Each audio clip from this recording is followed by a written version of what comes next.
बिस्मिल्लाहिर्रहमानिर्रहीम। अस्सलाम वालेकुम। आज हम बनाने लगे हैं फ्राई चाँपे। तो फ्राई चाँपों के लिए मैंने क्या किया है, 4 किलो चाँपे ले ली थी और इनको अच्छी तरीके से साफ़ करके वॉश कर लिया था। अब इसको एक बड़े पैन में पानी में अच्छी तरीके से डिप कर देना है। और इसमें अब क्या क्या चीज़ें शामिल होंगी, 1 खाने का चम्मच इसमें जाएगा नमक, 1 खाने का चम्मच जाएगा इसमें भर कर लहसुन अदरक का पेस्ट, 1 खाने का चम्मच जाएगा इसमें सिरका। इसको तकरीबन 1 घंटे के लिए हम ऐसे ही छोड़ देंगे ताकि इसका जितना भी ब्लड है और जितनी भी स्मेल है वो सब का सब पानी में आ जाए। अब इसके सारे पानी को डिस्चार्ज कर देंगे, सारा पानी इसका वेस्ट कर देंगे। इसका सारा पानी गिराने के बाद इसको अच्छी तरीके से दोबारा से वॉश करेंगे और फिर से इसके पानी को फेंक देंगे। अब इसमें इतना पानी शामिल करना है कि गोश्त जो है इसमें डिप हो जाए और बहुत ज़्यादा पानी इसमें शामिल नहीं करेंगे।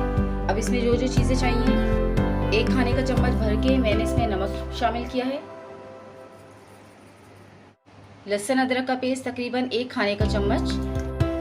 अब एक उबाल आने तक इसको पकाएंगे और जैसे ही इसमें उबाल आ जाता है इसकी फ्लेम को कर देंगे हम मीडियम और इसको उस वक्त तक गलने देंगे जब तक कि सारा का सारा गोश्त ना गल जाए।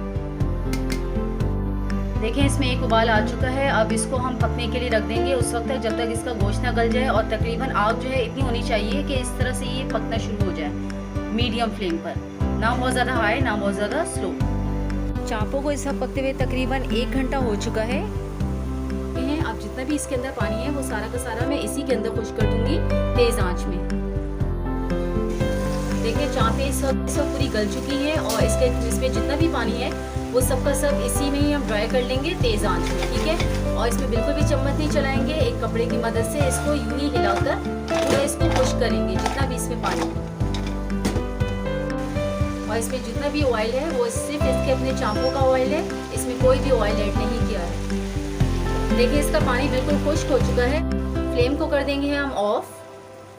देखिए अब इस तरह की एक बड़ी सी परात ले लेंगे और जितनी भी चाँपें हैं वो सब की सब इस परात में डाल देंगे और एक एक करके इस तरीके से अलग अलग इसकी सेटिंग कर देंगे।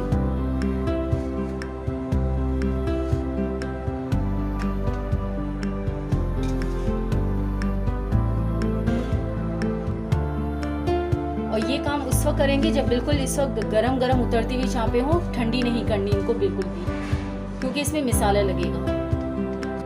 अब जो हम इसमें मसाला लगाने लगे वो सिर्फ एक मसाला है, वो भी है पिसी हुई लाल मिर्चें, जिसको इस तरीके से इसके ऊपर छिड़क छिड़क के लगाएंगे। आपको जितनी मिर्चें पसंद हैं आप उसी हिसाब से मिर्चें इसमें शामिल करेंगे। अगर आप कम स्पाइसी खाते हैं तो आप कम मिर्चें यूज़ करें। अब इसको एक एक करके जितनी भी चाँपें हैं उन सबको पलट देंगे। देखिए हमने सारी की सारी चाँपें पलट दी हैं। अब हम दूसरी साइड में भी इसमें मिर्चें उसी तरीके से छिड़केंगे।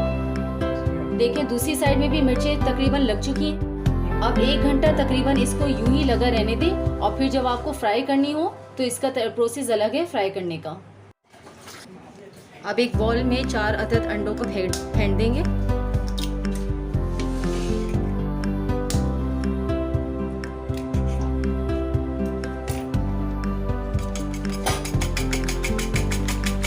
अब एक कढ़ाई में ऑयल को तेज गरम करेंगे। अब चाँप को जो है जो अंडा फेंटा हुआ था उसमें डिप कर देंगे अच्छी तरीके से।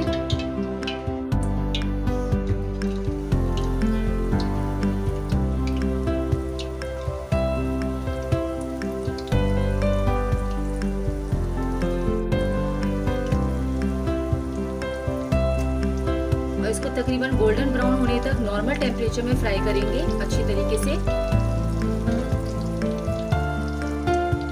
2 से 3 मिनट इसको फ्राई करने के बाद अब टर्न कर देंगे ताकि दूसरी साइड से भी ये पक जाए अच्छी तरीके से।